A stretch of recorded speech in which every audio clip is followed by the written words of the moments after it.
எல்லோருக்கும் வணக்கம். இன்று உங்கள் எல்லோரையும் சுவையான எக்லெஸ் பனோஃபி சீஸ் கேக் ரெசிபியுடன் சந்திப்பதில் மகிழ்ச்சி அடைகிறேன். முதலில் பேஸ் செய்வது எப்படி என்று பார்ப்போம். இந்த பேஸ் செய்வதற்கு தேவையான ingredient ginger biscuit and unsalted butter. Ginger biscuit small பார்ட்டிகிள்ஸாக முதலில் நாங்கள் உடைக்க வேணும். இதற்கு நீங்கள் ஃபுட் ப்ராசஸஸ் பாவிக்கலாம் அல்லது ரோலப்பின் பாவிக்கலாம். நான் ரோலப்பின் பாவிச்சிருக்கிறேன்.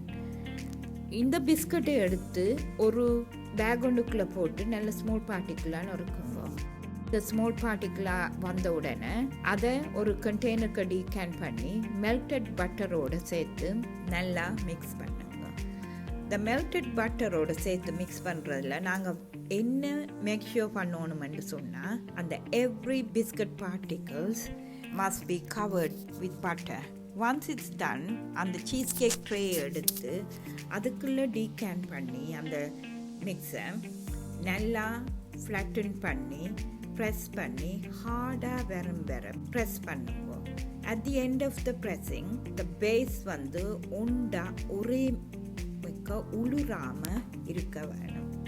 ஒன்ஸ் இந்த பேஸ் தயாரித்தோடனே இப்படித்தான் இருக்கும். இதை ரீஃப்ரிஜரேட் பண்ணுங்க. இப்போ நான் பனானா லேயர் தயாரிக்க போகிறேன். இந்த ப்ரோசஸுக்கு பனானா நீங்கள் நல்லா ரைப் பண்ணின பனானா எடுக்கப்படாது. செமி ரைப் பண்ணின பனானா எடுத்து இப்படி ஸ்லைஸ் பண்ணுங்க. காட்டின மாதிரி இப்படி ஸ்லைஸ் பண்ணினோடனே at the end of the slicing இந்த பனானாவை எடுத்து நான் என்ன செய்ய போகிறேன்னா அடுத்த லேயரை அந்த பிஸ்கட் லேயருக்கு மேலே போட போகிறேன்.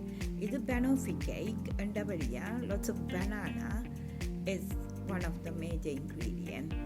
இப்போ ஃப்ரிட்ஜுக்கு நான் அந்த பேஸை எடுத்து அந்த ரவுண்டாக கேப் இல்லாமல் பனானாவை லேயராக போடுறேன். பனானா லேயர் போட்டு முடிஞ்சிட்டு இதுக்கு மேலே டாஃபி சாஸ் நான் அப்ளை பண்ண போகிறேன். இந்த டாஃபி சாஸ் அப்ளை பண்ணிக்க அந்த பனானாவுக்கு மேலே தான் டாஃபி சாஸ் போடணும். அந்த கேப்புகளில் டாஃபி சாஸை ஃபில் பண்ணுறத அவாய்ட் பண்ணுங்க. இந்த டாஃபி சாஸ் ரெசிபி நான் ஏற்கனவே அப்லோட் பண்ணியிருக்கிறேன். அந்த லிங்கை கீழே போட்டிருக்கிறேன். You can see how toffee sauce is made. இப்போ எல்லா பனானாக்கு மேலேயும் டாஃபி சாஸை அப்ளை பண்ணியாச்சு. திருப்பி இந்த டாஃபி சாஸை கொண்டே ரீஃப்ரிஜரேட்டருக்கு வச்சுட்டு சீஸ் மிக்ஸ் அடுத்த லேயர் தயாரிக்க போகிறேன். Full fat cream cheese, sugar, yogurt and gelatin நான் சொல்யூஷனாக தயாரித்து வச்சுருக்கிறேன். முதல்ல ஃபுல் ஃபேட் க்ரீமை எடுத்து நல்லா விஸ்க் பண்ணுங்க. நான் இந்த முறை ஹேண்டெல்லாம் விஸ்க் பண்ண போகிறேன். நல்லா விஸ்க் பண்ணி திக்காக வர விஸ்க் பண்ணுங்க. இது செமி திக்காக வந்த உடனே இந்த ஃபுல் ஃபேட் க்ரீம்குள்ளே சுகரை கொஞ்சம் கொஞ்சமாக ஆட் பண்ணி நல்லா மிக்ஸ் பண்ணுங்க. இந்த mix at the end of the mixing ஒரு க்ரீமி மிக்ஸாக வரும். And it will be very thick. பாருங்க கன்சிஸ்டன்சி திக்காக வருது. So now it's nearly there. இந்த கன்சிஸ்டன்சி வரைக்குள்ள இந்த மிக்ஸுக்குள்ள நான் யோகர்ட்டை டீகேன் பண்ணி அதை மிக்ஸ் பண்ண போகிறேன். It's a quick mix. just mix yogurt with the cream. Once it's mix பண்ணின உடனே இந்த கண்டெய்னர் ஒரு பக்கத்தில் வச்சுட்டு நான் க்ரீம் சீஸை எடுத்து சாஃப்டன் பண்ண போகிறேன். அதுக்குள்ளே கொஞ்சம் யோகர்ட் க்ரீம் மிக்ஸை விட்டு மேலும் கொஞ்சம் ரனி ஆக்குறதுக்காண்டி நல்லா திக்காக இருக்கும். அப்போ ரனி ஆக்குறதுக்காண்டி அதை போட்டு நல்லா மிக்ஸ் பண்ணி இப்போ பாருங்க ஸ்லைட்லி ரனி. அந்த பெரிய க்ளாத்ஸ் எல்லாம் பிரேக் பண்ணியாச்சு. No big cheese clots. So ஸ்மூத்தாக அந்த மிக்ஸ் வரும்.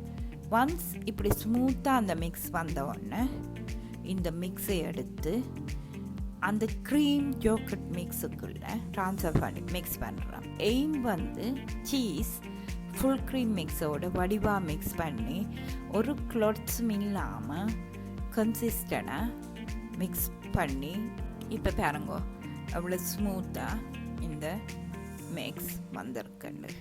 ஃபைனல் இன்க்ரீடியண்ட்டாக ப்ரிப்பேர் பண்ணி வச்சுருக்கிற ஜெலட்டின் சொல்யூஷனில் ஆட் பண்ணி மிக்ஸ் பண்ண போகிறேன்.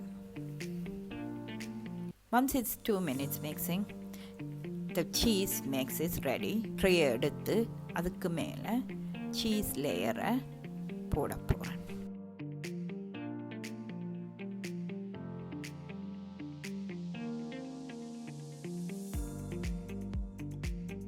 இந்த சீஸ் லேயரை எல்லா பக்கமும் ஃப்ளாட்டன் பண்ணி ஸ்மூத்தான லேயர் ஒன்று வேற ப்ரிப்பேர் பண்ண போகிறேன். இப்போ சீஸ் லேயர் போட்டாச்சு. அதுக்கு மேலே டாஃபி சோஸை எடுத்து ஜஸ்ட் போட பேட்டர்ன் வாவர் யூ லைக். எனக்கு இந்த இது பிடிச்சிருக்கு. நான் இப்போ ஸ்வோல் பேட்டர்ன் ஒன்று போட்டிருக்கிறேன். போட்டுட்டு இந்த சீஸ் கேக்கை 4 to 5 hours ஃப்ரிட்ஜுக்கு செட் பண்ணுறதுக்கு வைக்க போகிறேன். After 4 to 5 hours, take the cheesecake and cut and serve. I hope you like this recipe, and if you like this recipe, give it a like and subscribe. Thank you for watching.